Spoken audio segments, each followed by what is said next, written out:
افغانستان یک کشور محصور در خشکی که 40 میلیون جمعیت داره و پر از اقوام و فرهنگ‌های مختلفه. در غرب با ایران مرز مشترک داره، در شمال با ترکمنستان، ازبکستان و تاجیکستان، در شمال شرقی با چین و در شرق و جنوب با پاکستان. منطقه‌ای که امروز افغانستان نامیده میشه از نظر مرزبندی سیاسی و به عنوان یک کشور مستقل عمر زیادی نداره و یک کشور جدید و جوان به حساب میاد، اگرچه اقوام بسیار ریشه‌داری در خودش میبینه.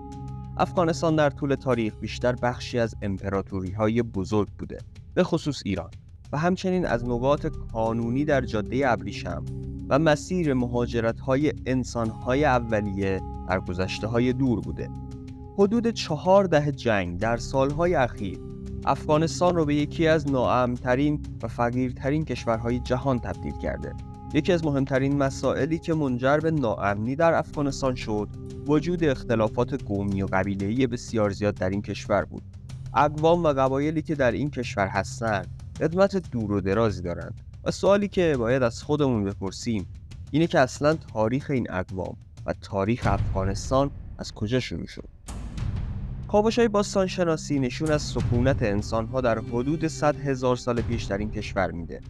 ابزارهای زیادی از عصرهای پارینه سنگی، نوسنگی و عصر آهن در جغرافیای افغانستان پیدا شده که نشان از حضور اولین نوع‌های انسان هوشمند در این منطقه میده.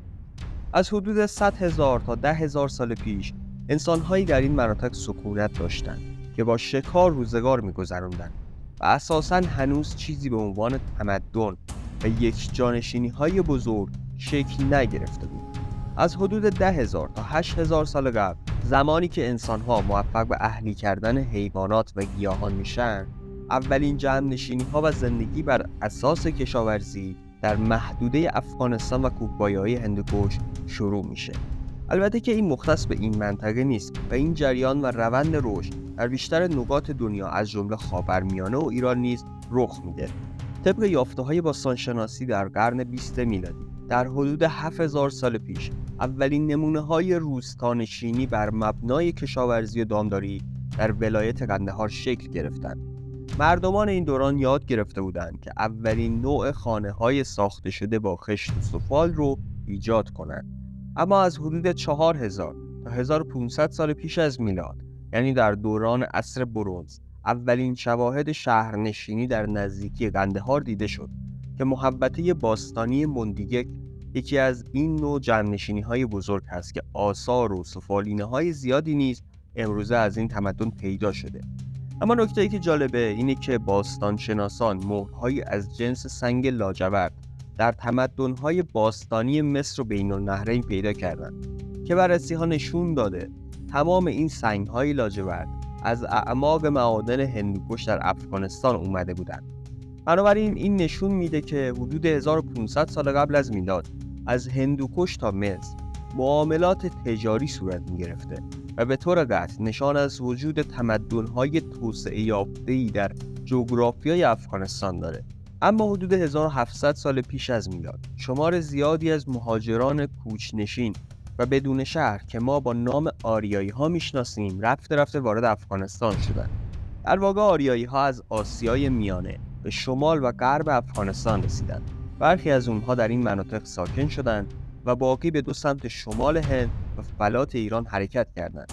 این آریایی‌های تازه وارد به شکل قبایل کوچک در مناطق شرقی فلات ایران که شامل بخشی از افغانستان امروز نیز میشه زندگی می‌کردند.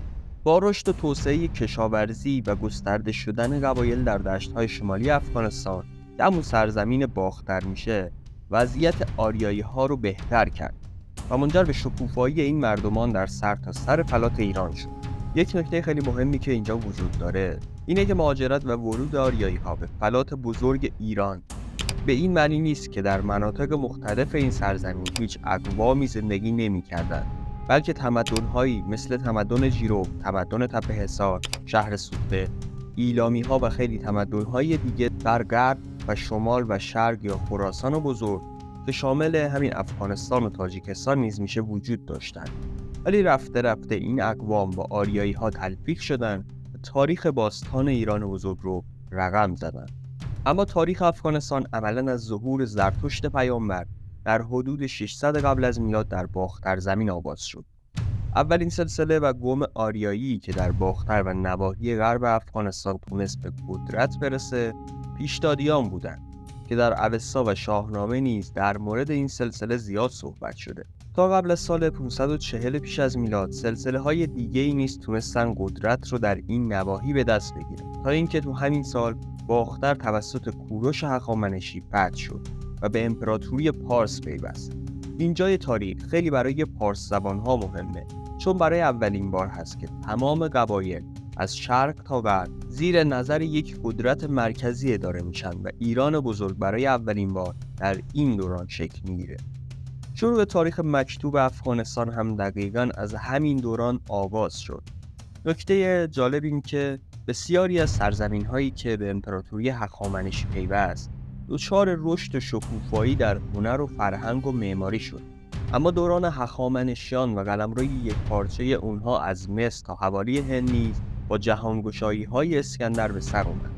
گفته میشه زمانی که اسکندر به ایران شهر رسید و اون رو فتح کرد، دست مرخص کردن سربازانش رو که خسته از نبردهای متوالی بودن داشت. اما زمانی که به خزاین ایران شهر دست پیدا کرد، متوجه شد که روی بعضی از صندوقچه‌های طلا نوشته شده که این زر از سند یا همون هندوستان آمده. بنابراین این چنین شد که برای فتح هند ابتدا گرگان رو فتح کرد، بعد به خراسان و هرات رفت و در نهایت وارد بلخ شد. بعد از مرگ اسکندر ارتشاش بین سردارانش بالا گرفت، طوری که سرزمین‌های اسکندر به 3 قسمت تقسیم شد که ایران و مشرق زمین به سلوکوس رسید و امپراتوری سلوکیان بنیانگذاری شد.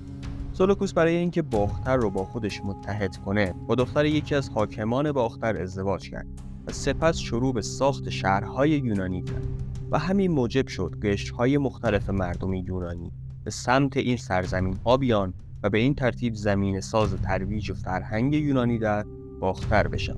اما درست زمانی که سرداران اسکندر سر تقسیم متصرفات اون با هم در نبرد بودند، دولت مقتدری به اسم ماوریان در هند شکل گرفت که سرزمین‌های خودش رو نیز تا جنوب هندوکش افغانستان گسترش داد و دین بودا دقیقاً در همین برهه بود که در کنار آیین زرتشت به این منطقه وارد شد و تبدیل به یکی از آیین مهم این منطقه شد.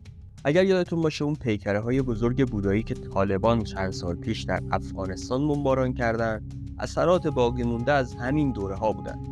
در نهایت ما می‌بینیم که در حدود 305 تا 185 قبل از میلاد ماوریاها بر جنوب هندوکش افغانستان و یونانی‌ها در سرزمین باختر حکمرانی می‌کنند.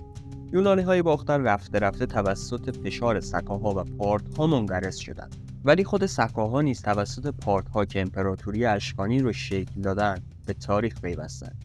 برای مدتی اشکانی‌ها بر این سرزمین‌ها حکومت می‌کردند که در همین روزگاران حکومتی در شرق ایران و شمال افغانستان به اسم کوشانی‌ها قدرت گرفت و یک امپراتوری بنا کرد و حتی بعدها بخش‌هایی از هند رو نیز به تصرف درآورد. کوشانی‌ها موفق شدند که بخش‌های زیادی از افغانستان رو تصرف کنند و چون اشکانی‌ها در غرب درگیر سپاه قدرتمند رومیان بودند، با کوشانی‌ها صلح کردند و تلاش کردند که سرزمین‌های شرقی رو درگیر جنگ نکنند. بنابراین کوشانی‌ها که دین بودایی داشتند، دوران پرشکوهی رو از نظر فرهنگی و هنری در افغانستان شکل دادند. ولی در حدود سال 220 میلادی این امپراتوری نیز که در شرق سرزمین‌های ایران قد برافراشته بود منقرض شد. بعد از کوشانی‌ها سلسله دیگه‌ای مثل بامیان و حیاتله نیز به قدرت رسیدند، ولی هیچ وقت نتونستند به قدرت مطلق منطقه تبدیل بشن. بنابراین با شکست اردوان پنجم از اردشیر بابکان ساسانی، امپراتوری ساسانیان فصل جدیدی از تاریخ رو برای ایران زمین آغاز کرد. ایران زمینی که باید یادمون باشه شامل افغانستان، تاجیکستان و خود ایران میشه. طوری که امروز هم میبینیم این 3 کشور هستن که پارسی زبانن و عملا تاریخ ایران و افغانستان خیلی به هم گره خورده و تقریبا هر دو یک تاریخ کلی رو سپری کردن.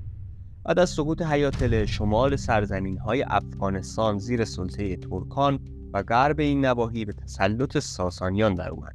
افغانستان در این برهه به خاطر موقعیت مرکزی که در میانه راه ابریشم بود و هند و چین رو به ایران متصل می‌کرد اهمیت زیادی داشت بنابراین طبیعی بود که هر کسی چنگی به این سرزمین بندازه و سودی ببره. غیر از ساسانیان در غرب و ترک‌های نوخاسته در شمال، حتی چینی‌ها نیز بیم نگاهی به این منطقه داشتند و همین زیاد شدن قبایل گوناگون، ادیان متفاوت و تفاوت‌های فرهنگی بین این اقوام منجر به شروع تنش‌های قومی و قبیله‌ای در این دوران شد. تنش‌های قومی و قبیله‌ای که ما می‌بینیم حتی تو تاریخ معاصر افغانستان هم این کشور رو عملاً نابود می‌کنه. شرایط در همین کش و گوزها باقی میمونه که رفته رفته صدای پای مسلمون‌ها و سقوط ساسانیان به گوش رسید. مثل تمام سرزمین‌های دیگه که اسلام وارد شد، افغانستان نیز بالا و پایین‌های زیادی رو متحمل شد. به خصوص که مردمان این نواحی در ابتدا به شدت و برای مدت 2 قرن با اسلام و مسلمان‌ها در جنگ بودند. اما تاریخ افغانستان دقیقاً از همین ورود اسلام به بعد اهمیت پیدا می‌کنه. طوری که می‌بینیم در عصرهای بعدی و در تاریخ معاصر این کشور چه بلاهای خانمانسوزی به خاطر تعصبات و همین تفاوت‌های فرهنگی به سر مردم میاد. این تاریخ افغانستان تا قبل از ورود اسلام بود، اما تاریخ افغانستان هنوز تمام نشده و توی ویدیوهای بعدی خیلی راجعش صحبت خواهیم کرد.